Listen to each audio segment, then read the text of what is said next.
संचालक महोदय जो होते हैं वो 2 लाइन बोलते हैं कि मजबूत इमारत को खड़ी करने के लिए, सुंदर इमारत को खड़ी करने के लिए मजबूत पत्थरों का नींव में जाना बहुत जरूरी है।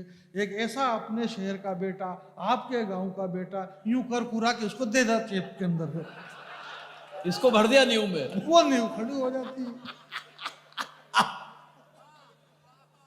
फिर आखिरी वाला फिर एक मुद्दा रहता, बोले यार ठंड इतनी है, ठंड इतनी, बोले आखिरी में, बोले आखिरी में किसको, बोले ये पड़ा रहेगा अलग, देखो अलग से।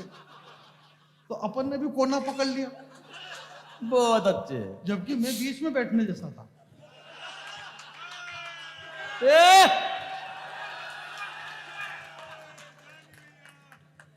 एक बात बता रही हूं मैं, हैं? उम्र वाइज भी और भगवान की दया से मेरे को लगता है कि लिफाफे वाइज भी। एक बात बता रही हूं मैं, पर मैंने कोना पकड़ा। कोना क्यों पकड़ा? क्योंकि अपन जैसे कि अभी भले कह रहे मालवे के, पर जैसे डॉक्टर भुवन मोहिनी जी भी कह रही कि मेरे को भी मालवे में, अब इनको खाली मालवे में रह रहे कि मालवे की प्रैक्टिस हुई है, ये है नहीं। हाँ, प्रैक्टिस हुई है, यहाँ की है नहीं है, इनको प्रैक्टिस हुई है। अब हमको पूरी तरह से प्रैक्टिस है कि आप कोना पकड़ लो, कोने में जितने मजे बहुत अच्छे, वो कहीं भी नहीं है।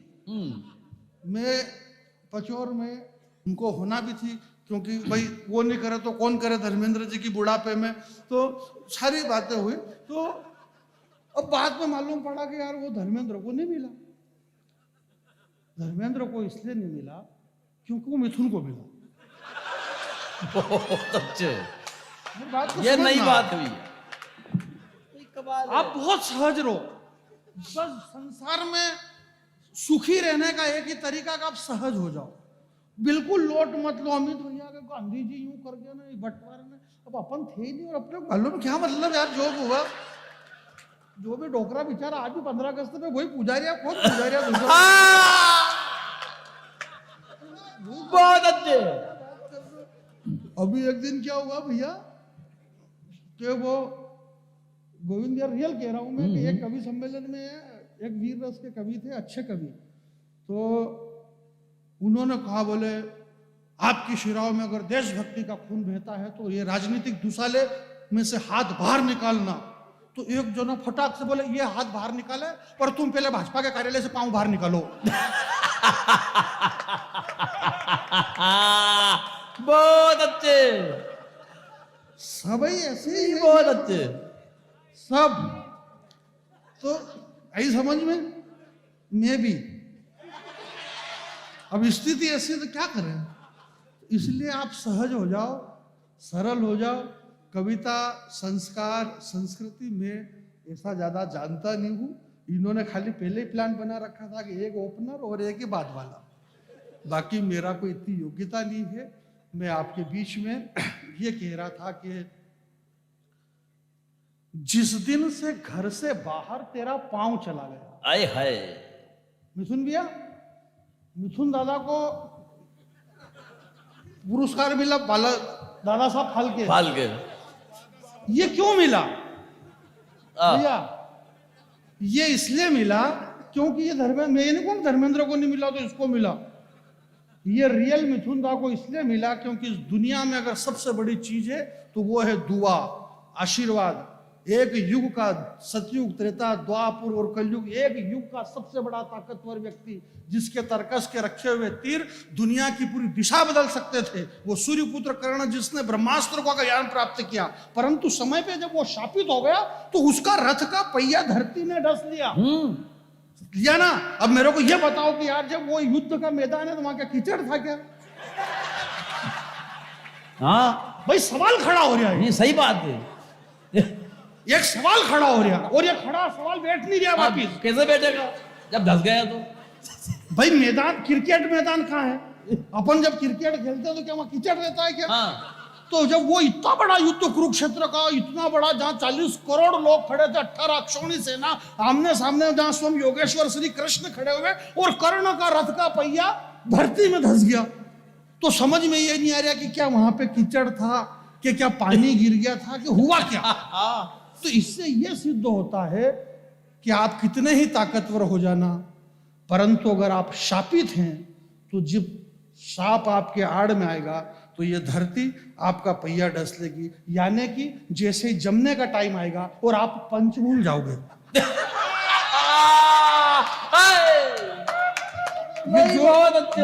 जो जो सादगी है। सादगी क्या, ये जो अरे कई बार ये जो हाथ पे लिखते हैं ये भूल जाते हैं कि ये सुना है कि ये सुना, ये वाली चेपू की ये वाली चेपू, ये वाली सुनो कि ये वाली सुनो, और पीछे से कोई कहता था बोले कुछ भी मत सुना, बैठो बैठो, और आदमी को बैठना पड़ता है। क्या करे? तो मेरा ये मानना है कि मिथुन दादा के साथ में दुआ थी।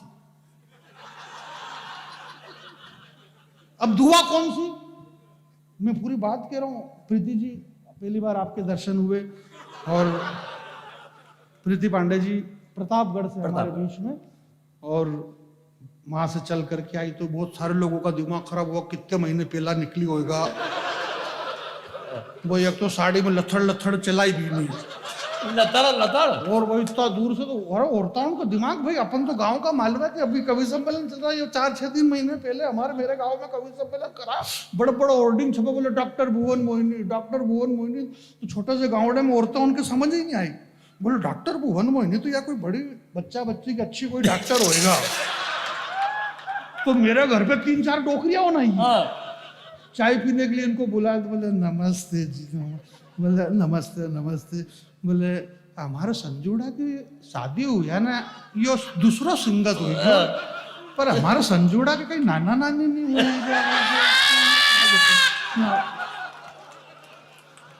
अब वो डोकरी उनके थोड़ी मालूम कि ये डॉक्टर दूसरी डॉक्टर है, बहुत अच्छे। वो यूं समझे कि भाई मतलब महिला है तो डॉक्टर, ये वही डॉक्टर होगी। तो और बोले ये भी फिर शर्मा की, बोले नहीं नहीं देखो ऐसा ऐसा माजी ऐसा कुछ नहीं, बोले ऐसा कुछ नहीं, ऐसा है नहीं, क्यों नहीं ऐसा, बोले नहीं ऐसा नहीं, बोले ऐसा कि ऐसा ही है।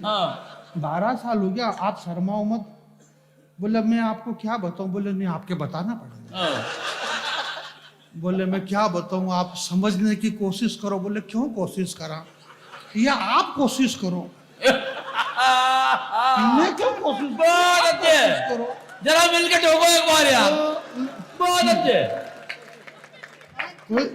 ये भाई आप कोशिश करोगे, क्योंकि आपका माता पिता ने आपके पढ़ाई लिखाई और डॉक्टर बनाई, तो आप डॉक्टर हो, तो फिर आप यह बताओ कि हमारा संजूड़ा के 12 साल हुई गया, बहुत अच्छे। बाल गोपाल क्यों नहीं हुई रहा, भाई हमारा मालूम पड़ जाए कि संजूड़ा में मिस्टेक है कि आने भाई में मिस्टेक है, को फिर कहीं इंतजाम करा, मारे तो मिस्टेक इतना, दूसरी डोकरी बोले कि देखो मारे तो ऐसा लगे कि मिस्टेक बांगड़ में जो होगा, इनका दिमाग खराब हो गया, बोले जानी भाई बांगड़ क्या होता है, इनका बांगड़, आप दुनिया के कितने बड़े पुरस्कार ले लो पर बांगड़ के बारे में आप ज्यादा जानते नहीं। जिस दिन से घर से बाहर तेरा पांव चला गया, जिस दिन से घर से बाहर तेरा पांव चला गया, दुनिया की पहली आचार संहिता लगी।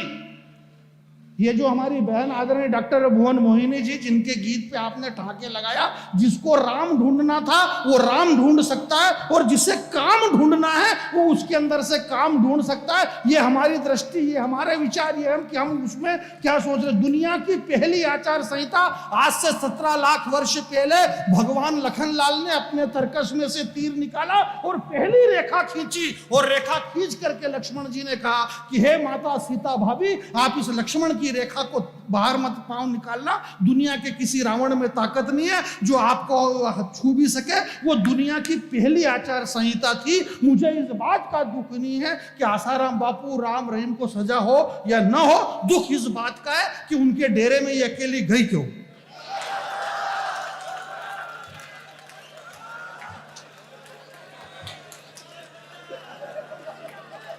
बहुत अच्छे। जिस दिन से घर से बाहर तेरा पांव चला गया, यहां बहुत बड़े लोग बैठे हुए हैं, राजनीतिक लोग बैठे हुए हैं, यहां कवि लोग बैठे हुए हैं, और ये वो कवि हैं जो सब कर रहे थे मन से। बोले यहां नीचे कवि बैठे, नीचे कवि, ये नीचे इसलिए बैठे हैं क्योंकि हम ऊपर बैठे हैं। इसलिए ये नीचे बैठे हुए हैं, क्योंकि तराजू का पलड़ा वही भारी होता है जिसमें वजन होता है। तो ये भारी लोग नीचे बैठे हुए हैं, वाह! हल्के लोग नीचे। क्या बढ़िया बात है। अरे बढ़िया क्या, यूं मन रखना पड़े रे भैया, सब बोल बोला के 80 भाषा